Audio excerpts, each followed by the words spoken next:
नमस्कार मंडळी, कशा आहात तुम्ही?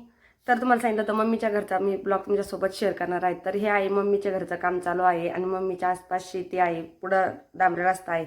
तर मम्मीच्या घरी जाऊन आपण काय केलंय, कसं केलंय, सर्व काही तुम्हाला माहीतच होणार आहे. तर हा व्हिडिओ तुम्ही शेवटपर्यंत करा. आपल्या चॅनलला सबस्क्राईब नसेल केलं तर सबस्क्राईब करा, लाईक करा, शेअर करा, कमेंट करा आणि हा व्हिडिओ शेवटपर्यंत बघा. तेव्हा तुम्हाला कळणार आहे मम्मीच्या घरी केलंय काय. तर हा आहे ना खरवस आहे. मम्मीच्या घरी गेल्याच्या नंतर मम्मीच्या घरी गाय वेली होती.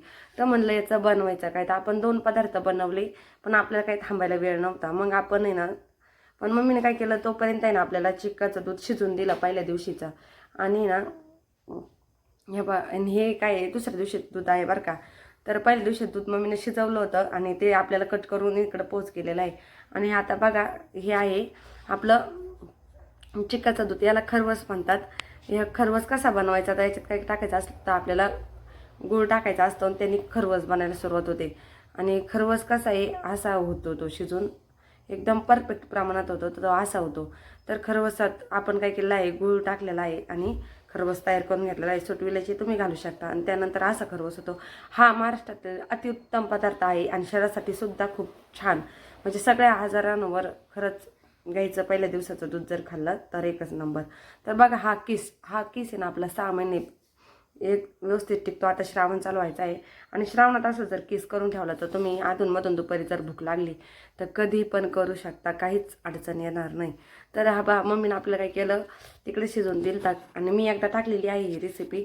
शिजवायचं कसं तर काहीच नाही, पहिल्या दिवशी दूध घ्यायचं आणि दुसऱ्या तिसऱ्या दिवशी दुधाचा किस होत नाही, किंवा वड्या पण करू शकता तुम्ही, तसं काही नाही. पण मला खूप आवडतो आणि माझ्या मुलांना देखील हा किस खूप आवडतो. तर मग काय करायचं, मम्मीची माया खूप वेळी असते, काही ना काही आई आपल्याला देतच असते. तर ती म्हणली कशाला नाही काय का, शिजवून 1-2 शिट्ट्या तिने घेतल्या आणि आपल्याला कट करून दिलं थंड झाल्यावर. मग काही मी घरी आले आणि म्हणलं आता आपण आहे ना मस्तपैकी आज सकाळी ना हे केलं, खरवस शिजवून खाल्ला आणि त्यानंतर दुपारून म्हणलं आता काय करायचं आहे, आपण किस तयार करून ठेवू. आता पुढच्या आठवड्यात श्रावण लागणार आहे, तर त्याची तयारी आपण आत्ताच करून घेऊ. असं दूध जरी तुम्ही शिजवून आणलं ना, असं जरी ठेवलं कट करून, तर 2-3 दिवस ते इझिली राहतं, काहीच प्रॉब्लेम नाही. आणि किस बघा लांब लांबच पडणार, शेवटपर्यंत किसणार, कुठंही काही फॉल्ट नाही. आणि किस जर करायचा असला ना, थेंबभर सुद्धा पाण्याचा वापर करायचा नाही. अगोदर तरी पाणी टाकलं तरी चालतं, जो पातळ आपण खरवस केला तर त्यात पाणी घातलं तर काहीच प्रॉब्लेम नाही. पण हे जे 2 पदार्थ आहे आपण बनवलेले, ते ना कमी प्रमाणात खायचे, कारण ते पचायला खूप जड असतात. त्याच्यात त्यातून आपल्याला मिळणारे खूप काही घटक असतात, पण मग शरीरासाठी ते जड असतात, त्यामुळे थोडंच खायचं. खायला खूप रुचकर होतो हा किस. 6 ते 7 महिने इझी टिकतो आणि तो साखरेपासून बनवला राहतो. आता हे मी साजूक तूप 1 चमचा टाकून घेतलेला आहे, त्यानंतर थोडा थोडा किस त्यामध्ये आपल्याला घालायचा आहे.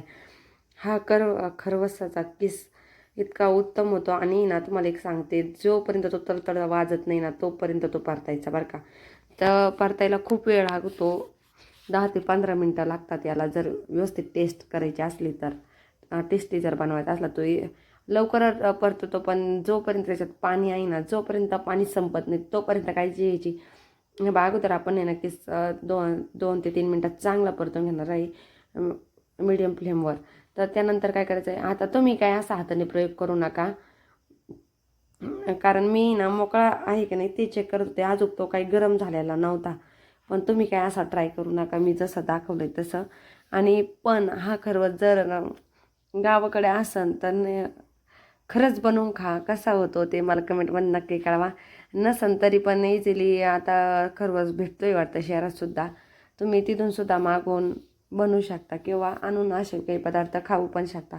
तर बघा, असं जर पदार्थ नवीन आणि आपल्या महाराष्ट्राची म्हणजे खरंच ना आपलं खूप चांगलं प्रकारे राज्य आहे की त्यात सर्व सुजलाम सुफलाम, आपला देशात तसा आहे म्हणा, त्यात काही नाही. पण मग आपल्या महाराष्ट्रात असं काही वेगळं, सगळीकडं प्रत्येक घरी 1-2 गायी असतातच गावाकडे. असं कोणीच नाही की ज्याच्या घरी गाया नाही. शेती असले का ते असतं बरं का. मी काही शहरातलं नाही सांगत, गावाकडचं सांगते. जास्त करून आपण गावाकडचेच व्हिडिओ टाकतो, शहरातसुद्धा जातो अधूनमधून, त्याचेसुद्धा ब्लॉग असतात आपल्या ह्याच्यावर. आणि तुम्ही छान अशा प्रकारे सपोर्ट दिलेला आहे. पण आहे ना, माझ्या यूट्यूबला एक प्रॉब्लेम झाला आहे, मी ते पण सांगते. मी कालपासून शॉर्ट अपलोड करते, असं कधीच झालं नाही. 10 ते 20च व्ह्यू आले. तर पहिल्यांदा असं झालं आहे, मला त्याचं खूप टेन्शन आलं आहे. जर तुम्ही माझा व्हिडिओ शेवटपर्यंत बघितला असेल तर मला नेमकी कारण सांगा. मी सगळ्या प्रकारचे व्हिडिओ टाकून बघितलेत, शाळेतले टाकलेत, कुठं देवाचे टाकलेत, जे मी टाकते ब्लॉग सर्व काही शूट करून टाकले, पण तरी पण माझ्या चॅनलला हा प्रॉब्लेम झाला आहे. कालपासून माझा एकही व्हिडिओ 100-150च्या पुढं गेलेला नाही. 3-4 व्हिडिओ टाकलेत मी, ते सुद्धा. आणि आता त्यात मी लॉंग व्हिडिओ टाकत आहे, तर याला बघू तुम्ही किती सपोर्ट करताय.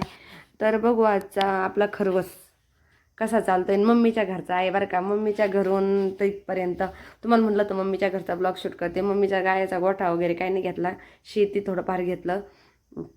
म्हणलं जास्त नको तुम्हाला त्रास बघण्याचा, नाही का. तर बघा आता आपण सुट विलायची पावडर टाकून घेतलेली आहे. पूर्ण साखरेचं पाणी आटल्याच्या नंतर तुम्ही खाली बघत असताना थोडंसुद्धा पाणी नाही. जर आपण साखर टाकली आणि लगेच सुट विलायची टाकली तर सगळा त्याचा स्मेल निघून जातो आणि खरवस तो व्यवस्थित मागत नाही. सुट विलायची मी अगोदरच करून ठेवली होती, त्याच्यामुळे मला काहीच प्रॉब्लेम नाही आला. आणि बघा ती थोडासा असा डागला ना तो खूप छान लागतो. म्हणजे असा काळा होईपर्यंत नाही, असा गोल्डन ब्राऊन होईपर्यंत. हे बघा आपली कढई कशी आणि कुडमुडं तसं येत आहे. तर अजून मी 2 मिनटं ठेवणार आहे आणि मस्त प्लास्टिकच्या डब्यात भरून ठेवणार आहे. पण तो सध्या गरम आहे. आज मी काही भरणार नाही, कुठली सर्विंग डिश दाखवणार नाही. आज असाच खरवस ठेवणार आहे कढईत. खरवस झाला, मम्मीचं घर झालं. आपण कसा ओला आणि कोरडा दोन्ही खरवस तुमच्यासोबत शेअर केलेली आहे आजची रेसिपी. तर आजची रेसिपी कशी वाटली आणि कसा वाटला आजचा ब्लॉग तर मला नक्की कळवा. पुन्हा भेटूया की नवीन व्हिडिओ. तोपर्यंत धन्यवाद.